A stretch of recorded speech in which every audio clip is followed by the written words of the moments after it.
Hello everyone, welcome to a special episode of the Age Group Triathlon Podcast. My name is Simon Olney, I'm a professional triathlon coach. And last week I recorded a webinar. And this webinar is being sent to people with the through my emails and through advertising, essentially saying, watch this webinar and I can help you understand how to step up from being a 70.3 finisher or middle distance, half distance, whatever you want to call it, up to completing the full distance. And there's lots of information there all about the event, and then the webinar starts talking about the importance of following a structured program rather than just training randomly. And then right towards the end, I suggest why it is that my programs are the best for them. Now, this is a tried and tested tactic in this world, and it's also the first sort of hour and 10 minutes of it. It's actually really good content. It's just value, but it does end with, a sale. And I just, with the podcast, I didn't want it to get to the point where people think, oh, he's just being a bit too he's pushing this on us a little bit. I want the podcast to be all about value, about building trust, about sharing people what it is that I do, rather than, making one episode that's essentially kind of a very long sales pitch. So I thought, you know what I'll do? Is I release this as a bonus episode, okay? So it's not replacing sort of your regular episode of just what's normally, just good, solid content, okay?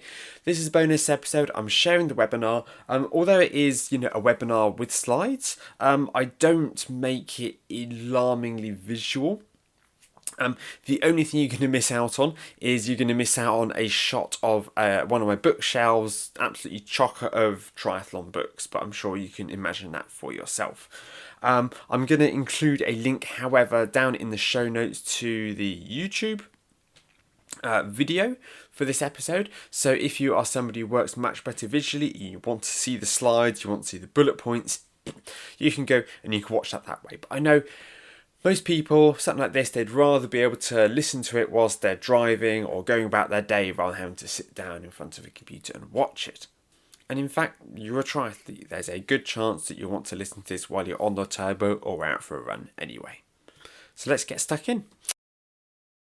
Hello everyone, welcome to my webinar on how to step up from a 70.3 distance triathlon to an Ironman. Now, this is a pretty big jump. It's a pretty intimidating jump. So I want to help you navigate, understand what the differences are, how you can approach your training, nutrition, all the things that you need to know to make that jump from that half Ironman to that full distance. Because if you're anything like me, you complete your first half distance and you go, there is no way I could do that again. Like, how do people do the full distance? But then over time, get into our head, well, what would it take? What would it look like? So you could be watching this because you signed up already. You could be watching this because you're thinking of signing up. I just want to help you understand, what the challenge involves. Now, before I get too started into this, as those of you listening to my podcast might know, I have a adopted greyhound, Poppy, who is because I live on my own, she's always lurking around in the background of any recording. So if you hear a little whine in the background, or if you hear the sound of a collar shaking as she decides to wake up and have a stretch, I do apologise. I tried to move through it, but if the webinar is quite stoppy-starty, because we are approaching the time of day when we go for a WALK. That'll be me pausing the webinar to help sort of calm her down a little bit, but I apologise for any noise interruptions. So, for those who don't know me, my name is Simon Olney. I'm a professional triathlon coach, have been since 2016. Completed over sort of 50 triathlons, from sprint to Ironman. I've even been lucky enough to win a few races. I've been in sport since 2012, so whilst I'm not sort of the coach who's got 30 years in the sport, I'd like to think that I'm still in a really strong position to be able to help people. I've been helping people complete Ironman events, for over 10 years now. British Triathlon High Performing Coach, that's the highest level of qualification you get in the UK. I'm also an Ironman certified coach. And I've got qualifications in strength and nutrition. I'm a level 4 strength and conditioning coach. I'm a personal trainer, corrective exercise specialist. I've spent the time I've invested in my education. So I want to start off with this fact, okay? That up to 25% of athletes who sign up to an Ironman will fail to even start the race. Now, this can be, due to a variety of reasons. It can be, due to illness. It can be due to um, logistical reasons. Obviously, if there's a family emergency or something. But I think that a lot of these people who fail to start is because they sign up thinking it's a great idea, but then they realize what's involved, and they just think to themselves, I'm not sure if I can do this. Before they even make it to the start line, they bottle. Now, 25%, again, that is towards sort of the higher end of things. I think that races that have sort of swims that are especially rough, if somebody signs up to an event that's a sea swim and there's some really rough seas, then those are the races where the did not start rate is going to be highest. Also, people with technical problems and that if their bike has an issue, that will be included in that. But I think a lot of people they sign up to an Ironman event, perhaps like you have, and they will be overwhelmed by everything, and they'll just think, I can't do it. And then up to 35% of those who cross the start line will fail to finish. Again, 35% is towards the higher end of things. This number will be higher over hilly races, over those with, as I say, sort of choppier sea swims and the like.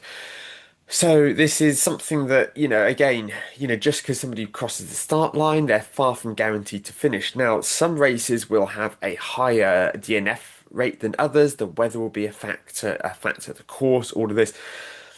But I think we only need to look at these numbers to understand, like, wow, nobody's ever owed an Ironman finish. In fact, a lot of professional athletes they will DNF Ironman races relatively regularly, partly because if they're way behind where they need to be on the bike, if they've had a mechanical, if they're a long way away from earning any money from this race, they may go, I'm gonna, you know what? I'm going to pull the plug. I'm going to do another race. It's in a fortnight because I don't want to start the run. I don't want to run a marathon and to be able to have all the fatigue that comes with that. I'd rather just stop at the bike, halfway through the bike or at the end of the bike, and just say, hey, you know what? Let's have another go. So DNFs at Ironman are really quite common, and I want to help you avoid that. So what the big differences between a half and a full Ironman? Well, for a start, I mean, the most obvious one is the increased training hours. Now, these will generally fall on the weekend. So, between training for a half and training for a full distance, the main impact is going to be on your weekend. On the weekday, most people are going to be training for around about an hour. It could be that some people do double sessions. It could be that some people can fit in sort of 90 minutes in the morning before work. Those who have sort of more relaxed work schedules, they can choose to start later in the day, whatever the reason may be. But the weekend for most athletes is where that's really going to pile on. If we have a long ride, if we have a long run, and we also want to fit an open water swim, and we can only get to the lake or to the sea on the weekends, then by the time we get deep into training, that could be a 2.5 hour long run, it could be a 5 hour ride, and it could be an open water swim, all crammed into that weekend. So that is the big difference there. We have an increased injury risk, unfortunately, due to the increased volume of training that we're doing, just doing more hours. We are going to see an increased risk of injury. So we need to take steps to avoid that by building the volume up slowly, by including sort of strength, stretching, mobility, all of these that we can include within our program to help ensure that we are, sort of just reducing the risk of injury. I'd be a liar if I said I could help you avoid injury. I'm just trying to help you reduce the risk of injury. Nutrition becomes much more important. Now, for a Olympic distance, you can just kind of have 2 or 3 gels throughout the race and you'll be absolutely fine, for most people at least, if you finish around that 3 hour mark. Um, when you jump up to a 70.3, it's a steep learning curve where suddenly you can't just get by on vapors. If you finish the bike and you are really depleted in glycogen, you're going to have a horrible time out there on the run. However, over the 70.3, you can afford to just about kind of blag it through a little bit. If you come off the bike and if you're broadly okay, and you can have, 3 gels on the run, you can cross the finish line and you might be all right. Over the Ironman, we could be out there for 17 hours. Okay, it some of this hard for people to get their head around with the nutrition. with Ironman is that if you imagine being awake for 18 hours in a day or 17 hours, that's a relatively long time to be up and about. I mean, if if I wake up at 6 a.m. in the morning and don't go to bed until 11 p.m., I'll be thinking, oh, it's quite a long day that was. You could be out there exercising, training, racing for that long. And you think what you would eat over a regular Sunday. You'd wake up, you'd have your breakfast, you'd have a snack, you'd have lunch, maybe something mid-afternoon, then you'd have your dinner. And we're having to fuel our effort, we're having to eat more than that because we are not sat around watching the Antiques Roadshow. We are out there and we are pushing our physical limits, okay? And nutrition, we need to really be on top of it. We cannot afford to get sort of 4 or 5 hours into the bike and into sort of the day, sorry, and start to think, oh, I'm feeling a little bit, lightheaded, my stomach's feeling a little bit upset, okay? We need to make sure that we're doing everything we can to reduce the chance of that. Again, like injury, there is no guarantee that you have a sort of nutritionally problem-free race. Could never promise that. But there are steps I can talk you through to help you avoid the risk of that. And sort of the distribution of intensity is the big thing, really. And a 70.3 is a lot easier to race. A lot of people can race a 70.3. They can push their limits in a 70.3. They can get themselves in the top 50%, in the top 20%. They can be pushing their limits. They can cross that line feeling they gave it their all. An Ironman? I think anybody who gets all the way through an Ironman and is pushing the whole way and finishes without walking, they can feel really proud of themselves. Because the vast majority of athletes, they're going to have walk breaks on the marathon. They're going to struggle. It's going to be more of a struggle. It's going to be more of a sort of a war of attrition than it is a race in the truest sense. So you do need to shift your mindset. We're no longer thinking about, I mean, the majority of people, there are exceptions, of course, but the majority of people, if you're going from a half to your first full distance, we should be thinking, how is it that I can avoid walking on the marathon? How is it that I can get round in a time that I'm proud of?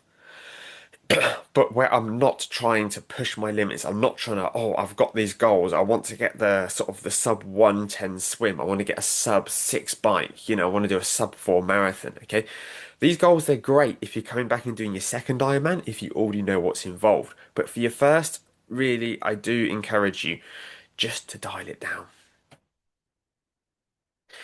Uh, and we do need to slow down for an Ironman. Now, over a 70.3, as I said, you can be pushing at a higher intensity because you're out there for less time. But for an Ironman, as I said, my job is to get the medal around your neck. For your first Ironman, the main consideration is finishing. Now, I have coached people to their first Ironman and they've gone sub 11. Their finish time has started with a 10. It could be 10, I think sort of 10:12. I think is the best I've had from somebody on debut. Young lad, fit bloke, done loads of marathons. Getting that medal around your neck is the most important thing. Again, as I touched on the previous slide, the marathon is a battle not to walk, and you will be racing in zone 2. As most of you finish a 70.3, I'm going to imagine you know what zone 2 is. You'll be racing there because the pros race there. The pros, they're still out there for 7, 8 hours minimum. Okay, nobody is pushing. I remember in sort of reading that in days gone by, in sort of the 80s, that different the presenters the Ironman World Championships, they'd be on bikes and they'd have microphones and they'd pull up to the lead guys at the Ironman World Championship. They'd say, "Hey, how are you feeling? How's it going?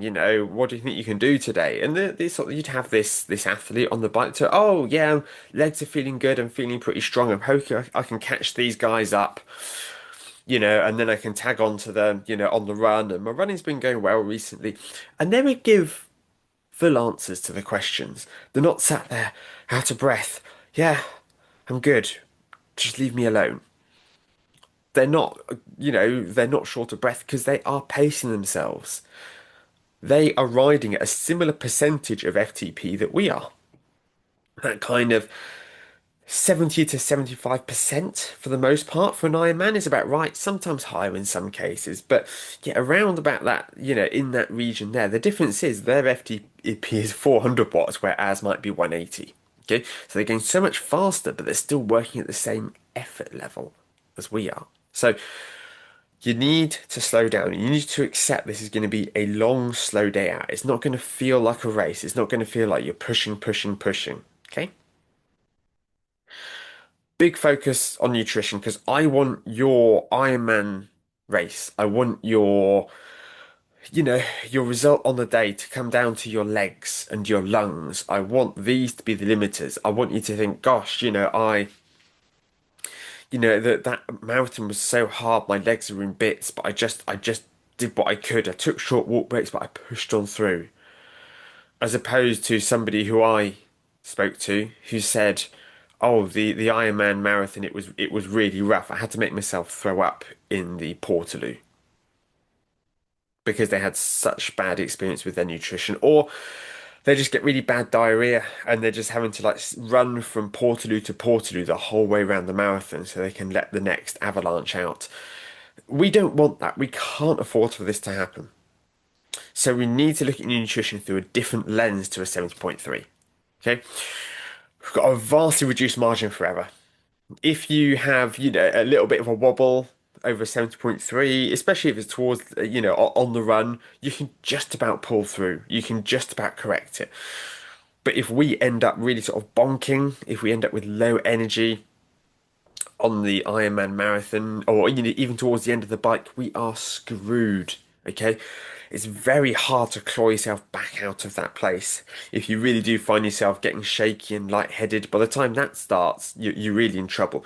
We need to prevent ourselves from bonking because once you bonk, it's so hard to come back. In fact, I don't think I or anyone that I know has ever come back from bonking. You can come back from that place of shaking and feeling like you can't push the pedals round.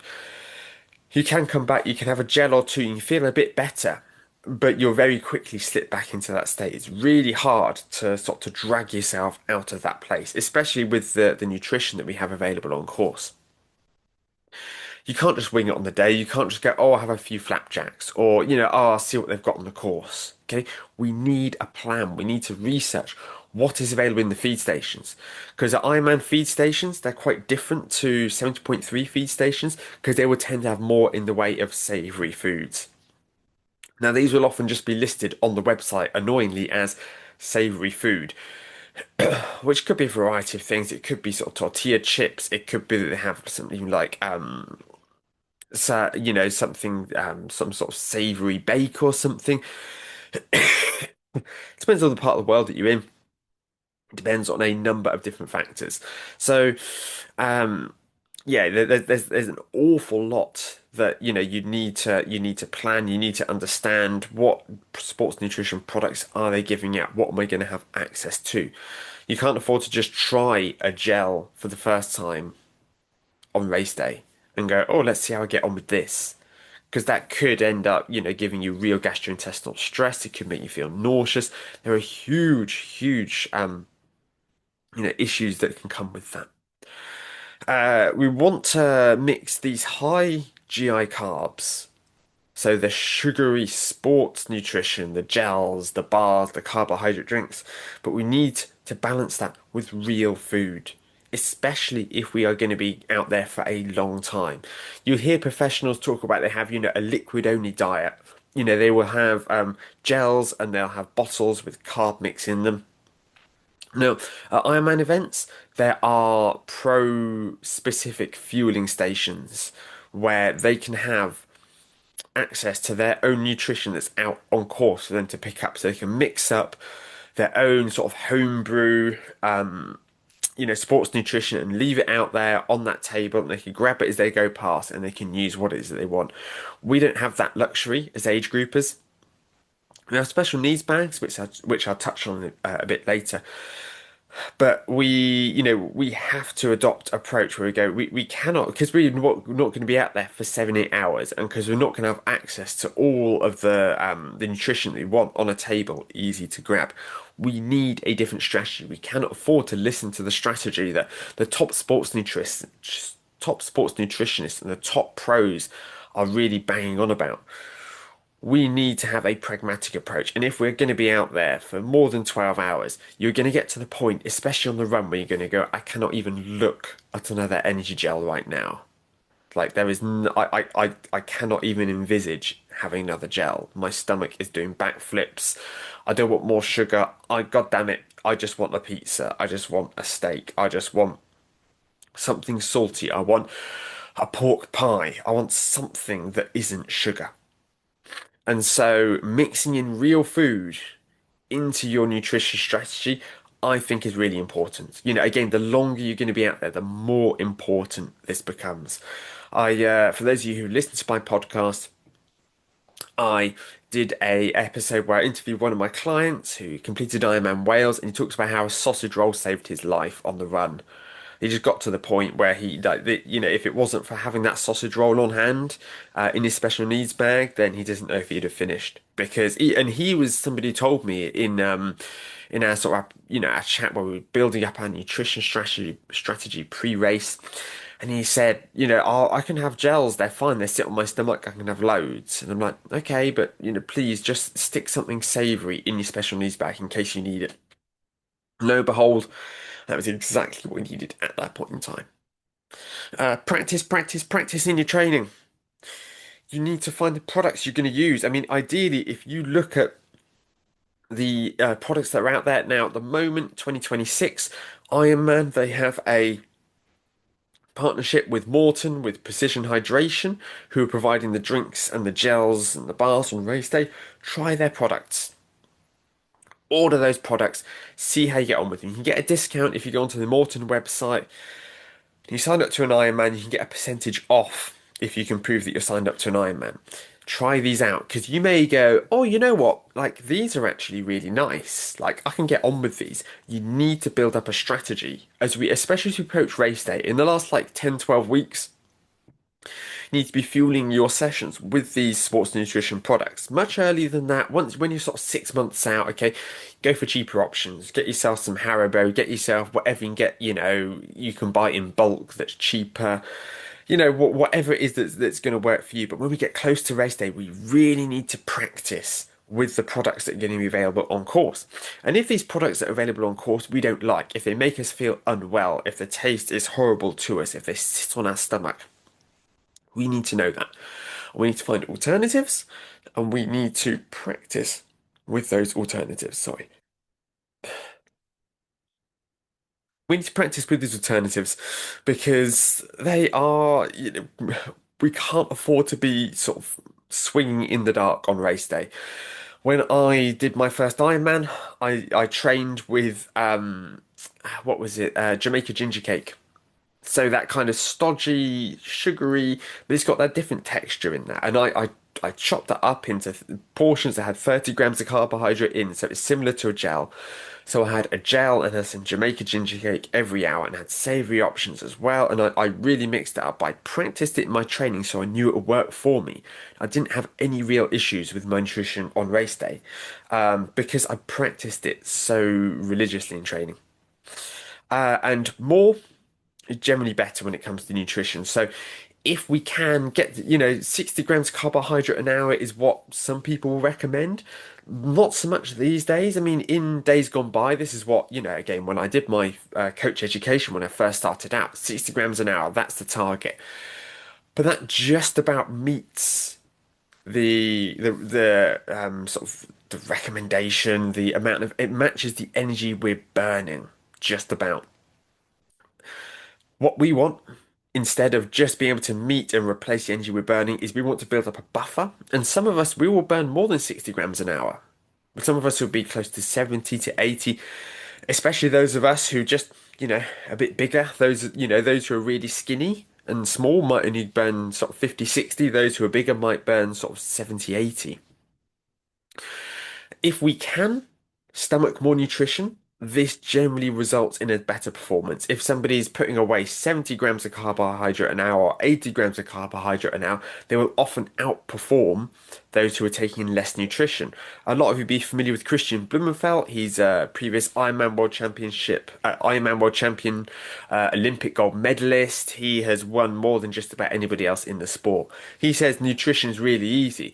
You just need to eat as much as you can without throwing up. And if you've been following the sport of professional triathlon in the last couple of years, you know that seeing Christian blowing chunks out on the race course is not unusual at all. It's just he just pushes the limit of what it is that he can have. And I would never condone that approach. I think, you as an age group triathlete, you shouldn't get to the point where you are tilting your head on the bike and, doing a rainbow yawn because you've eaten too much. We should not be doing that, but we should be sort of pushing the limits in our training. Can we have 60? Can we have 70? Can we have 80? Special needs bags. You'll be offered these when you sign up to an Ironman. I believe these are now opt-in rather than opt-out. Make sure that you sign up for one of these. If you haven't, get in contact with the race and say, I would please like to have a special needs bag, because you have nothing to lose by taking a special needs bag on, especially for your first race. You have access to these bags once per lap, and you can stuff them with anything that you want. So that's once per lap on the bike, once per lap on the run. Most bike courses are 2 to 3 laps, and most run courses are 4 laps. So you probably have, about sort of 7 or 8 chances, 6 or 7 chances to access your special needs bags throughout the day. These are different for the bike to the run. So you want to include sports nutrition because you don't want to be carrying around all of the gels and the bars and anything else that you have with you during the whole Ironman marathon. You want to be able to stop off each lap and grab what it is that you need.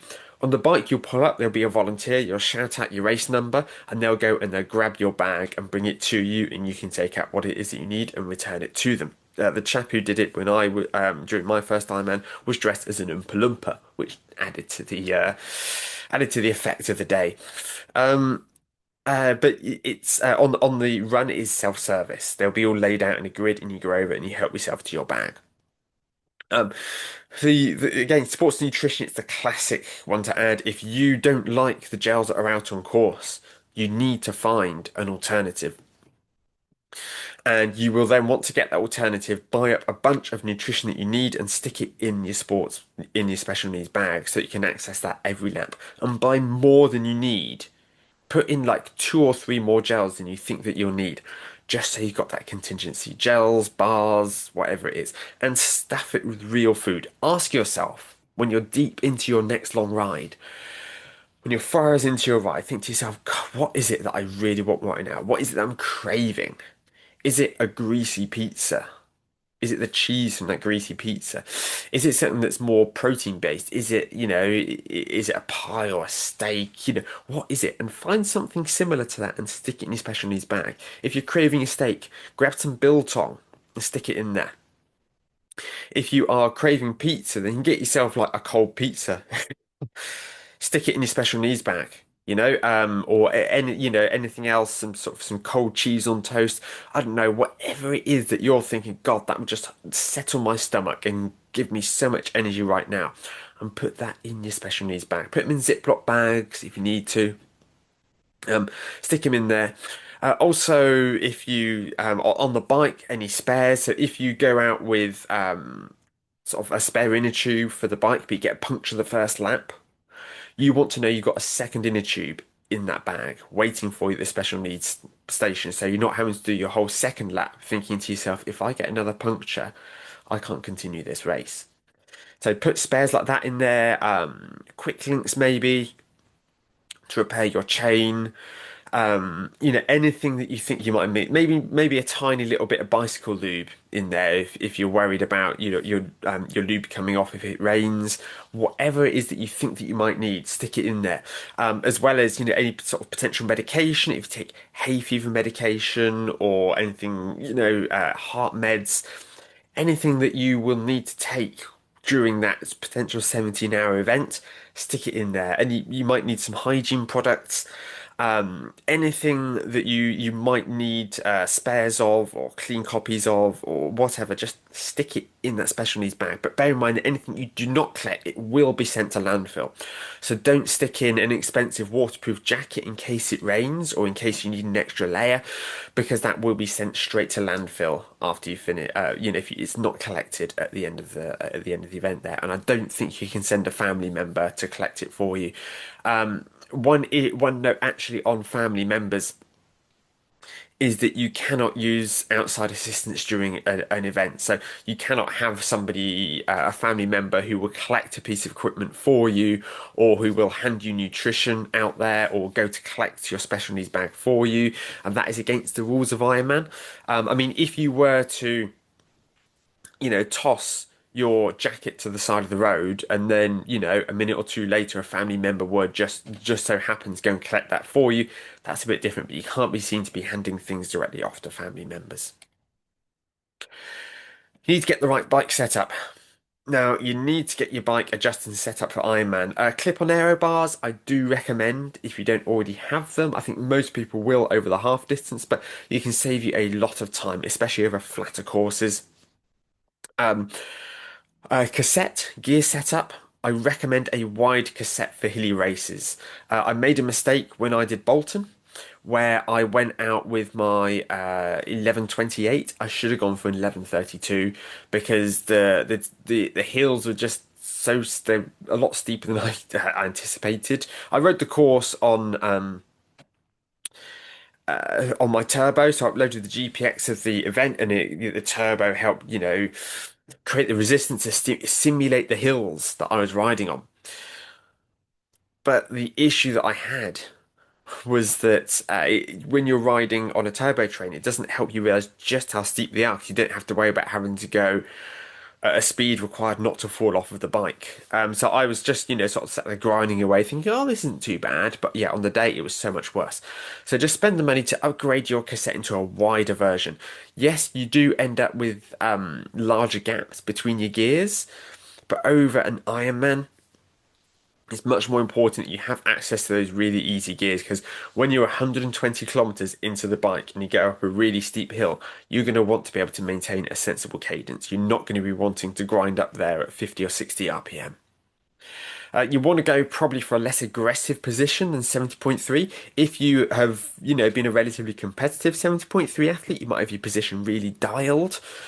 You might want to just lift the spaces up a little bit. You may want to make it a bit less aggressive.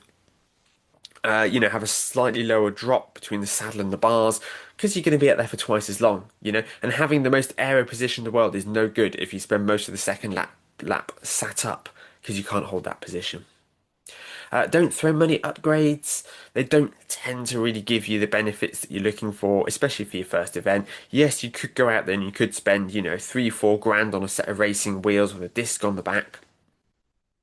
Probably save you like 5, 10 minutes. Okay, there are much better places to spend your money on those kinds of than on those upgrades. There, they just they don't provide you with the best return on investment at all. Of course, there's a time and a place for them. I mean, getting a slightly more aerodynamic helmet, or getting clip-on aero bars if you don't have them already. They're good. They're good investments. But yeah, spending thousands on oversized jockey wheels and these really expensive wheels ahead of your big Ironman, like for your first event, like you're just not going to see that investment back. A tri bike is not necessary. But a lot of people at Ironman will run a full tri bike. However, there are also plenty of people who are out there who will just be getting it done on road bikes. I would only really recommend somebody gets a tri bike if they know they are in the sport for the long run. If it's just sort of a project for a year or two for you, probably not going to be worth, because you're going to spend like good money on a tri bike. You're not going to get much change out of 4 grand, and you will lose money when you sell that on. But comfort really is king on the Ironman bike. I want you to finish the ride and to not be sort of hobbling as you make your way towards transition two. It really, comfort comes before speed. I'd much rather, because any time that you gain on the bike by being super aero, you will lose on the run by walking around like John Wayne. So let's look at all the disciplines. Okay, let's look at the Ironman swim. Now, it's a big step up. going from 1900 meters, which is a very small step up from 1500 meters. So if you go from sprint to Olympic, that feels like a pretty big jump. But Olympic to 70.3, I mean, I don't even really notice the extra 400 meters between the distances when I'm racing. But we're suddenly jumping up to 3,800 meters. Okay, we're doubling that swim.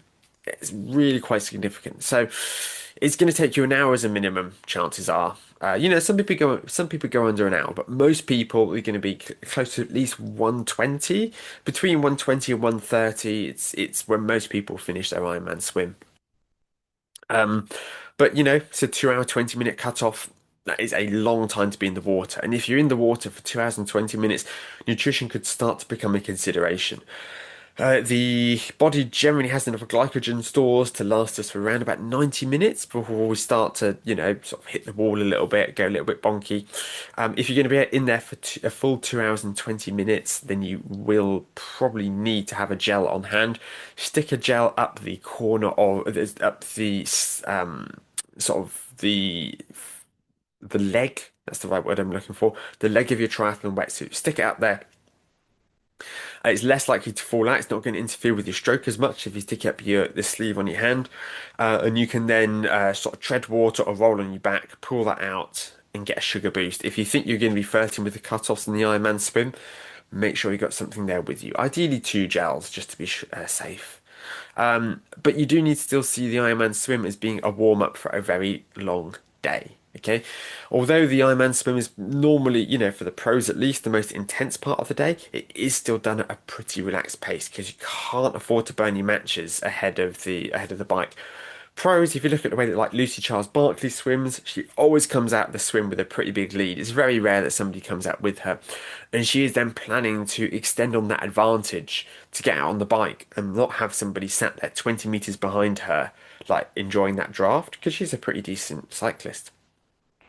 Um, she wants it's in her interest as a pro to get a larger gap and to push that a bit harder on the swim. For us as age groups, this is just a warm up. Okay, so don't get carried away. Don't push it too hard. It will be a multi-lap swim in most cases. It's very rare that you get a one lap 3,800 meter swim. It could either be that you turn a buoy or you could be doing what they call an Aussie exit, where you come out of the water, you run around on land for a bit before you jump back into the water. Um, if that's the case, just practice it in a couple of swims in training. Come out of the lake or the beach, sort of do a little 50-meter run in a semicircle and then jump back in, just so you know sort of how it feels. I mean, it's for many people, it's a nice chance to sort of to adjust your goggles a little bit. I mean, I know that sometimes when I'm swimming, and my goggles would get progressively tighter on my face. It could be, as I don't know, maybe my face swells up ever so slightly. It's very hard to adjust that when you're in the water successfully because you want to make them just that little bit looser to get rid of that headache, but not so loose you start letting water in. Doing an Aussie exit is a good chance to do this. Um, yeah, it shouldn't have too much of an effect on your day, but again, it's just worth knowing. The Ironman bike is a very long day in the saddle. Anything under 6 hours is pretty impressive. And it will be the longest that most of you ever ridden before. I do recommend that everybody rides at least 100 miles in training, before they take on this event. But yeah, for a lot of people, get that 112, it is going to be a step beyond what they've done so far. You need to study the course in excruciating detail. You need to understand where the hills are, where the aid stations are, where the toilets are. You need to make sure that nothing is going to be a surprise. Look at the course, see where the corners are, where are the hairpins, where are the really fast corners, and you want to have it in your head. I always, when I am attending a race with an athlete, we jump in my car and we go and we drive the course the day before. And I will talk out, watch out for that corner there. There's a really nasty pothole. This corner, it tightens. There's a brick wall at the end of that corner. So whatever you do, don't go too fast into that. Just to help really understand what it is that's coming along, that's ahead of you. Don't go into it blindly and think, oh, let's see how this goes. You can't afford the amount of time and money that you've invested to get to this point. You can't afford to just wing it on the day. 70.3, again, it's a lot more forgiving a distance than an Ironman is. Um, Remember that nutrition comes before momentum, always. it's a rookie mistake that people make, and hopefully you've already made it in your 70.3 in your training, so you don't make it here. But people who think, oh, I don't need the aid station, I'll just keep on pushing, or I don't want to stop right now. I'll grab that later. Terrible, terrible mistake. People end up without the nutrition that they need, without the gear that they need, feeling like dehydrated, running out of water because they didn't just stop or just even grab a water bottle as they went through the aid station. Okay, always stop at an aid station if you're in any doubt whatsoever. If you plan to be completely self-sufficient, if you're just using special needs bags and what you're carrying on your bike, it's not an issue. In that case, stay well clear of the aid station because aid stations are a little bit chaotic. You will get people swerve around last minute. Oh, actually, no, I do want a bottle of water, and they'll swerve their bike, and they can end up cutting people up. Um, so yeah, keep sort of your wits about you when you're at an aid station, and that should really help you. Avoid ending up in a senseless crash. Um, the Ironman bike, it will get boring and lonely at times. When you're out there, when you come out the swim, you've got all these people around you, all these other cyclists. You think, this is it. I'm on the Ironman bike course. This is what I've been training for. I'm really excited. And it's very easy for people to go out too fast. You really do need to slow down, back off on the bike. Look, you've got a marathon coming up after this. Obviously, you don't want to put yourself at risk of the cutoffs, but you don't want to be pushing it on the bike because you feel strong, because you feel good. And yeah, once you get out there, once you get into more rural areas, once the field is spread out, when you're a long way from any towns, it's going to get boring and you will start to feel lonely. And you need to prepare for that and get used to that in your training. Just have that mindset, and that not needing music and stimulation around you all the time to entertain you, because that's what you're going to experience on race day. And again, you still got a marathon to run, so that's so important with the pacing.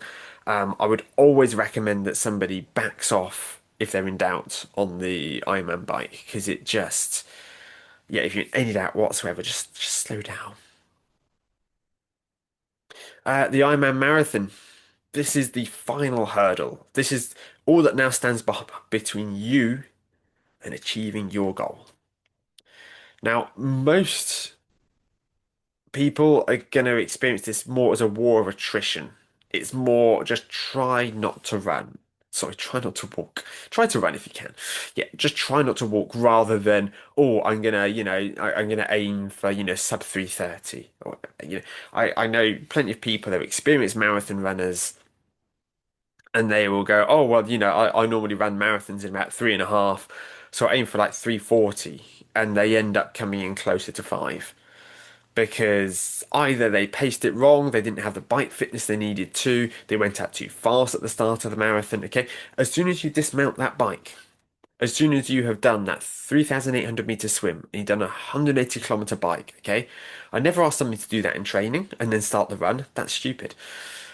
But because you are going to be in uncharted territory as soon as you get off of that bike. You will never have been exercising for as long as you have and done these sports in this order once you come off the bike. You are breaking new ground in your first Ironman. So you need to listen to your body and go, I'm going to abandon all preconceptions, all goals, and instead simply focus on relentless forward motion. Just keep moving forwards. Running, walking, power walking, jogging, whatever it takes, okay? Just keep moving forward. Try not to stop. Try not to stop and feel sorry for yourself and chat to people. I mean, if you need to really stretch yourself out, then you can do that. But yeah, try not to stop 'cause it's hard to get going again. Um, but yeah, if you can, just keep chugging along at a slow pace. I think I have worked with two people in 10 years. I've only worked with two athletes who have managed to run every step of their first Ironman marathon. I think maybe some of them might walk the aid stations, but yeah, it's so difficult to be able to do that. Managing your stomach is as important as your pace and managing your legs.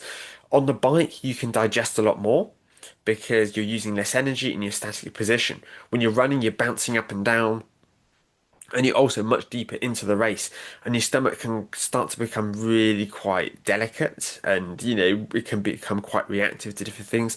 So you really do need to make sure you're paying as much attention to what it is that you're eating as how fast it is that you're running. And in your mind, just break the run down into four 10Ks. Now, most Ironman marathons are 4 laps, some are three, but the way I break it down to four 10Ks is first 10K, you're just getting a feel for things. You're just exploring the course. Knowing the run course isn't as important as knowing the bike course. It's actually very difficult to be able to practice the run course or to get a feeling for it because they're often around city centres.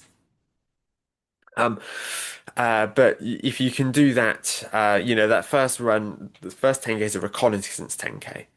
The second 10K, you're getting into groove a little bit. You're getting towards the halfway point. By the end of this lap, I'll be halfway through my marathon. The third 10K is gonna suck. It always does. You just gotta sort of lock in and you just gotta mentally go, this is it. Like I'm so close. I'm so very close. I'm passing the finish line again. But at the end of this lap, that will be the last time that I can run past that finish line without crossing it. Um, Last 10K is your victory lap. Once you've made it that far, it's things would have to go really quite badly wrong for you to fail to finish at this point. By the time that you've started, by the time that you're 40K, 30K into your run, by the time that you are really sort of starting to chase down that last 10 kilometers, the last 12 kilometers, something would have to go pretty biblically wrong for you to fail to finish. So you can afford to back off here, but still, again, keep on top of your nutrition, take nothing for granted. Don't push so hard that you run the risk of cramp, because that is one thing that could really derail you.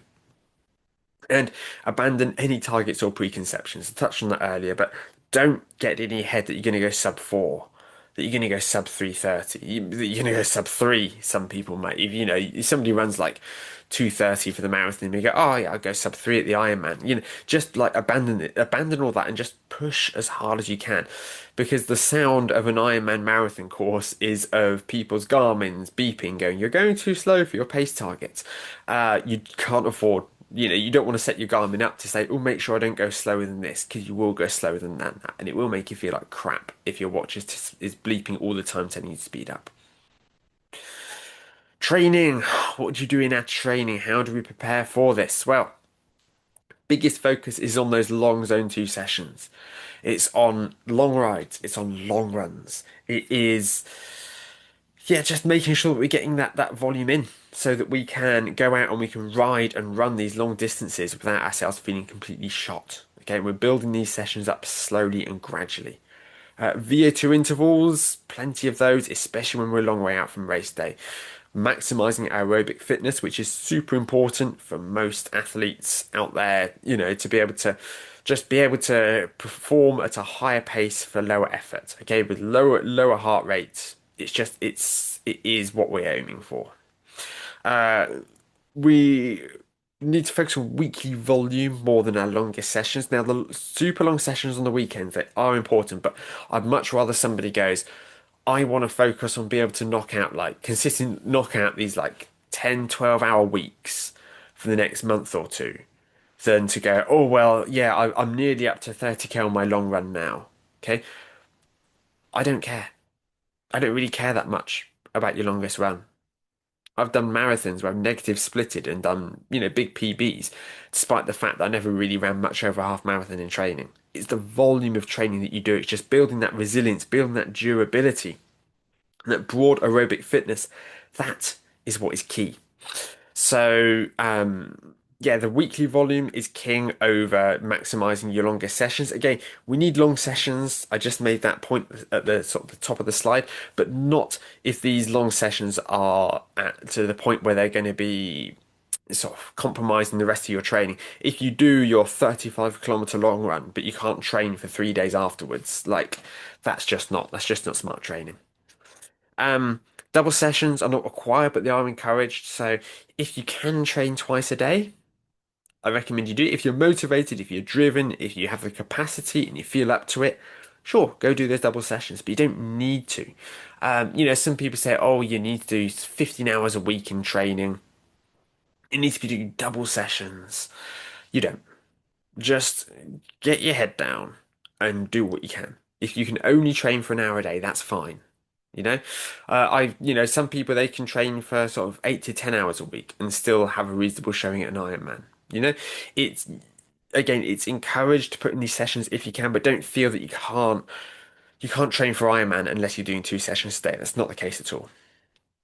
But injury reduction should come front and center. You should not be putting in hard and long runs on tired legs. Listen to your body, okay? Don't skip the strength training. Have all the pieces in place that you need to help ensure that you are going to be maximizing your performance, but without putting yourself at risk of an injury that could really just completely derail you. Speaking of strength training, it's even more important for Ironman than other distances because we need to offset all the time that we spend on the bike. Now, when we're on the bike, we're going to be giving our quads a battering. We're going to be really developing our quads. But unless we target our hamstrings in the strength room, the weight room, sorry, we are going to be increasing the risk of injury, knee injury specifically, from having overactive quads and underactive hamstrings. As well, targeting muscles in a lateral plane, such as sort of your glute medius.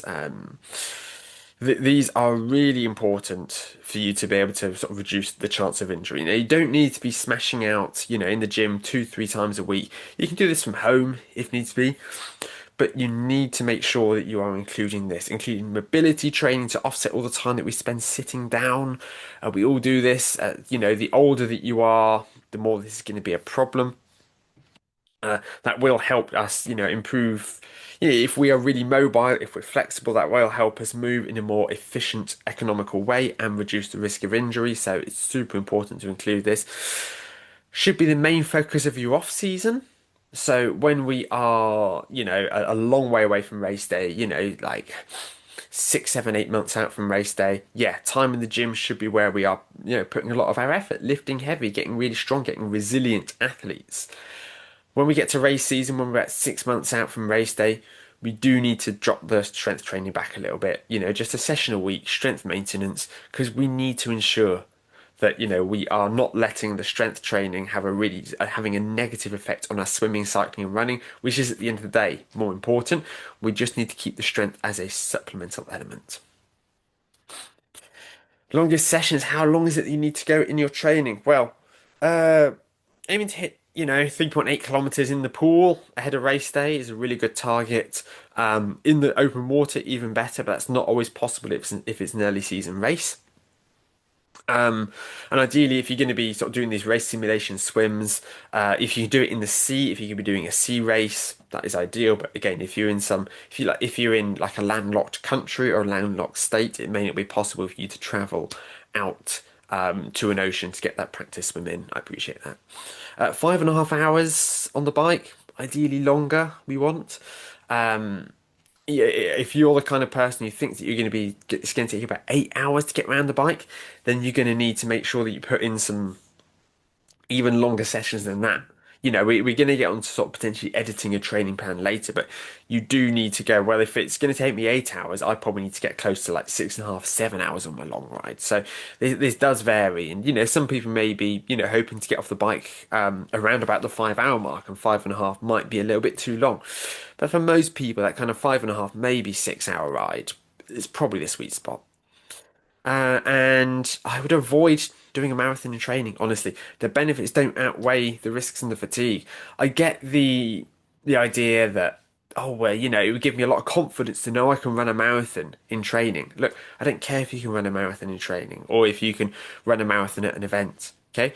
Because you're probably going to be walking good stretches of the Ironman marathon. Sorry to break it to you, but you probably are. And it's more about just covering 42.2 kilometers on foot rather than being able to hold a certain pace for a certain distance. Again, it's a war of attrition. It's a long day out. You need to reframe this. And yeah, okay, if you have signed up for a spring marathon, I'm not saying don't do it, but the amount of training it takes to get ready for a marathon to run it well, you're going to be running 3 or 4 times a week. You're going to have these really long, big long runs early in the schedule to get ready for this marathon, which is going to mean less time spent on the bike. I mean, the best run fitness in the world, but if you push too hard on the bike, if you don't have the bike fitness, you're not going to be able to run.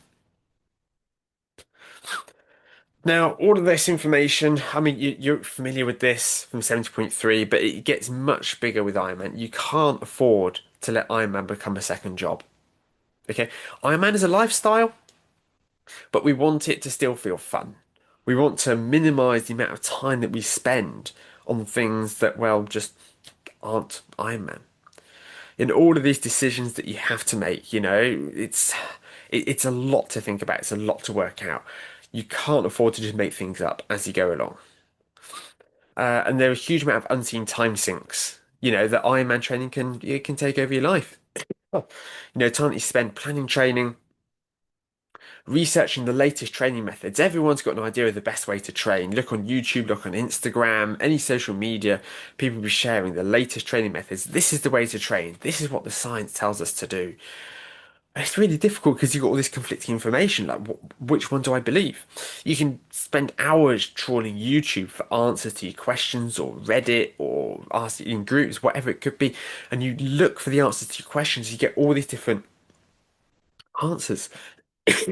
Sorry, talking non-stop for a while now. Um, looking for all these answers to your questions, and it's all conflicting advice, and it's just maddening. You can, of course, read textbooks on training. But that takes a lot of time to be able to sit down and to go through all of this to understand everything involved. I'm not saying don't do it, but not a lot of people have enough time to sit down and to go through a textbook in that way, especially people who have families, busy jobs. You can also spend hours poring over data, trying to analyze things, perhaps, ending up with sort of paralysis via analysis. And having all of this, you're no longer just looking at the hours you spend training. You could be looking at spending an extra 5 or 6 hours a week doing all of this. Most Ironman athletes will follow a training plan, some sort of training structure, which saves you time and it removes all the guesswork from your training. It means you're no longer sort of wasting all of that time going through all of those. You go, okay, here is what it is that I need to do. And the cost of a training plan, it's not the issue. So why is it that more don't follow a training plan? I think while it's a majority of athletes, it's kind of around the sort of like the 60% will follow a structured training plan. What about the other 40%? Why is it that they're trying to wing it? Biggest one, ego. And this is the biggest enemy in Ironman. It's people who want to work out for themselves. They see asking for help as a weakness. People who, they go, oh, well, no, I wouldn't want to be seen to be weak. I'm accepting that that I'm not perfect, that I'm not good enough. I don't need any help. I'll figure this out on my own. They don't like being told what to do. I mean, none of us really like being told what to do. But people who will deliberately, if somebody tells them one thing, they will go out of their way to do the opposite thing because they want to prove that they know better. Um, they got, a bit of a rebellious streak. They don't like any kind of authority or sort of know-it-all. People who may have voted for certain political figures in the past, perhaps those who have this sort of anti-authority. I've got all the answers. I know better than the scientists. That kind of mindset. People, it is like that sense of sort of like of ego and wanting to feel that they've got all the answers. And these are the group that are most likely to fail to finish because they've got it in their head that they are the authority on Ironman, despite the fact they haven't completed one. And as a result of them not kind of reaching out and getting help, they are the group most likely to fail to finish. And this is most common in men. We're pretty bad for this, guys.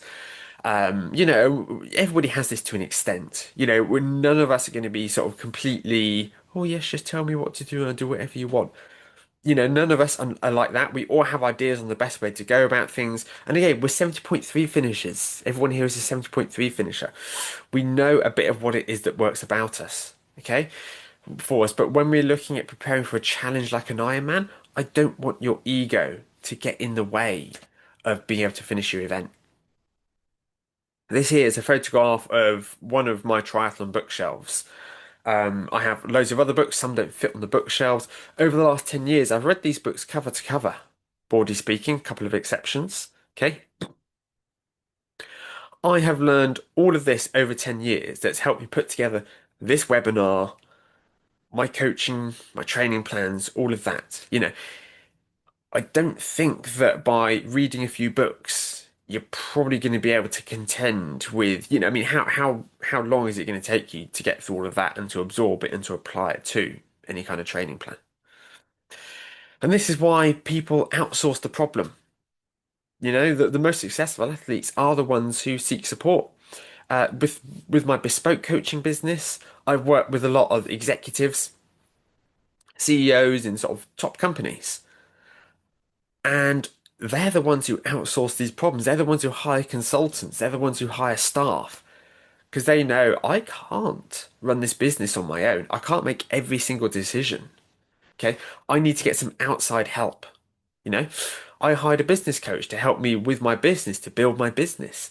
It's not a sign of weakness to reach out, to ask for help. It's what's necessary if you've got so much else going on in your life, so many big important decisions. And with a project like an Ironman, the stakes are high, financially and all the time that you invest in it. And by, outsourcing this problem with a coach, with a training plan, with anything like that, it saves you time. It allows you to actually focus on what's important. That's spending time with your family, spending more time training, okay? Being attentive at work, social life, other areas of your life. So you're not sat there trawling through YouTube videos, missing social occasions, because you want to be the big man, because you want to be seen to have done it all on your own, to do it solo, because you've really got something to prove. Um, and imagine if somebody was, getting you into the sport, a friend or a colleague, and they said, "Oh, I've signed up for my first Ironman." You'd probably have some tips for, "Oh, you want to do this, you want to do this. This is the way to do it."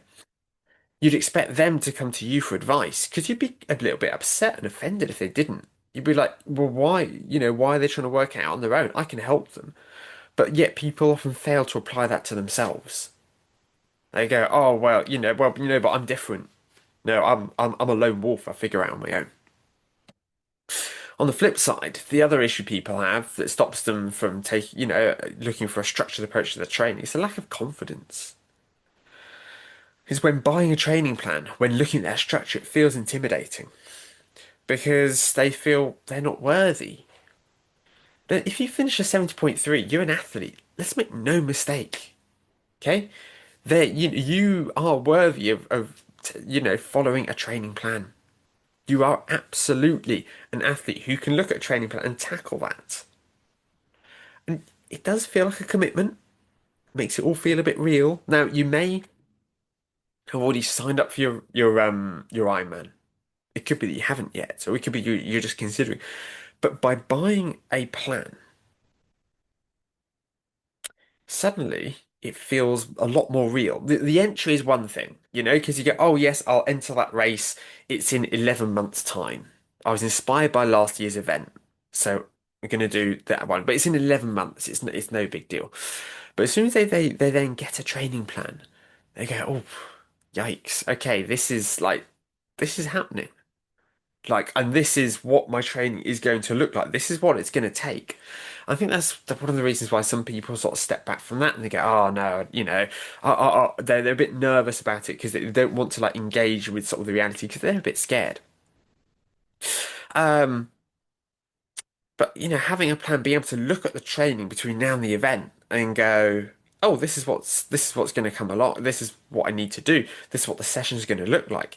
It will make you feel more confident because you look at the first week and you hopefully go, I can do that. If I can do week one, I can do week two. If I can do week two, I can do week three, and then have a rest week. And it builds up from there. And although the idea of completing an Ironman looks really intimidating, when you look at a training plan, when you break it all down, yeah, that actually suddenly feels a lot more sort of achievable. That, you know what, yes, I can achieve this. I can do this after all. Even if someone signed up in a moment of madness or when they're feeling a bit overly optimistic, sorry, clearly got a little bit of sort of trapped air there. Yeah, a little bit of it gives them certainty that they can do it, that it is achievable, it's possible for them to do it. And by failing to engage with any kind of structured plan or coach is a form of procrastination. Oh, I'll sort that out later. Oh, I'll hold off on this until now, you know? And that, like, it's fine to an extent if you've just finished your season. Okay, if you're watching this after finishing your first 70.3, you want to jump straight up to you want to jump up to an Ironman next year, then take some time. It's okay to procrastinate for a while, but you do need to engage. You do need to go, okay, well, I need to start laying the foundations now. A lot of the plans that I write, they're only about 5 or 6 hours a week to start with, because you're so far out from your race that we can't afford to be putting in like big training weeks this far out. Because that's hard to sustain long term. So it doesn't mean you're hitting the ground with loads of really hard training, but you are laying the foundations, you're putting in the groundwork required to excel once you're 6 months out from the race and you can really put your foot down. And this is, whilst the ego is more common in men, this lack of confidence, lack of sense of self-belief is more common in women that I've talked to and that I've worked with. So, there's benefits for both people. Again, lots of women who've got an ego like that, and lots of men who lack this level of confidence. It's not mutually exclusive, but for both groups, there's a definite benefit to actually be able to engage with a structure and go, okay, well, this is what it's actually going to take to be able to finish this event. A lot of people they're worried about being trapped or locked into a plan. But a plan, it's more a framework, it's more of a roadmap than it is something we need to complete every single session. You're not going to be a failure if you go off plan or you miss sessions. I mean, some of the plans that I have, they're 50 weeks long. It would be completely unreasonable for me to write a plan and go, well, oh, they'll only finish if they complete every single one of these sessions. All of my plans that I write, they're built in with a huge amount of leeway in them, because people are going to get ill. They are going to get injured. They are going to miss sessions. They're going to have weddings to attend. They're going to have important social occasions. There's going to be all sorts of reasons why they cannot, complete every single session. And that's okay. This training plan, it's not something you absolutely need to. It's a base. It's a framework. Okay. For some, it's just a starting point. And again, you can miss several sessions. Plans can and should be edited to fit your ability and the availability. So if you work on weekends, of course you can shuffle those long sessions onto other days in the week. If you have a really strong background in running, then I'd encourage you to do one less run a week and to do maybe another swim or another bike, probably another bike for Ironman to really help you get there. Okay, this is it's a starting point, a training plan, and clubs and social sessions. That's a bit of a tongue twister. Can't speak. Club and social sessions can be incorporated. So if you enjoy going out on group rides, if you do sort of group swim sessions, you can of course go, well, you know what, this session in the plan, this swim session, I'm just going to swap that with my club session. Or, well, yes, the long weekend ride, I'll just do that with my friends instead of following exactly what's on the plan. You know, it can be, you can change this, you can move this around. It's not that you're locked into it, but it will help give you important sessions. It will help you make sure that you're increasing sessions at roughly the right level. I mean, when it comes to like group sessions, group rides, I think like a one-on-one off approach is fine. So if you do 1 week where you do it with a club and then 1 week where you're going out solo, doing this specific workout from the training plan, that should be absolutely fine. It's much better to have this overarching plan, this overarching idea, than it is to try and do everything completely solo. Some people also want to avoid certain sessions, so sessions that could be too hard or could be too easy. Some people have a bit of an aversion to intervals. They don't like pushing themselves too hard. But the intervals, if we are going to be completely Ironman within the cutoff, we are going to need to do some intensity work, I'm afraid.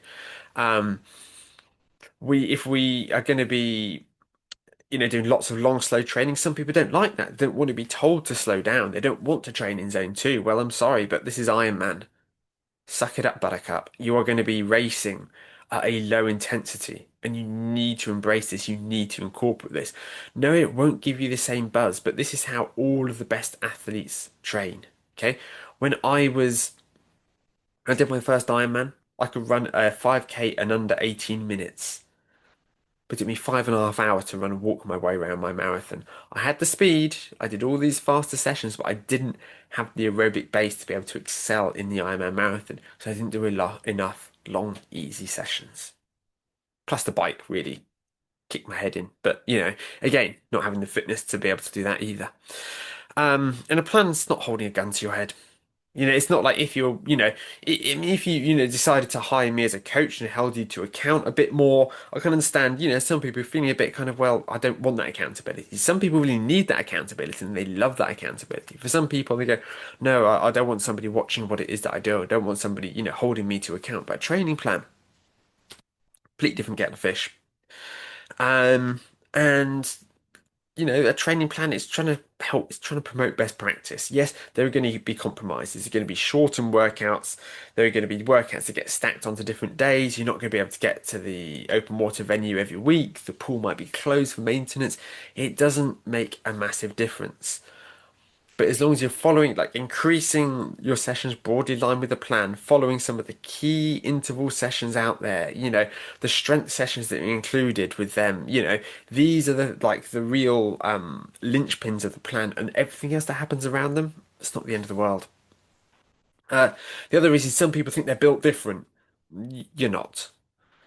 It's you're going to have to adopt this sort of best practice training approach for Ironman.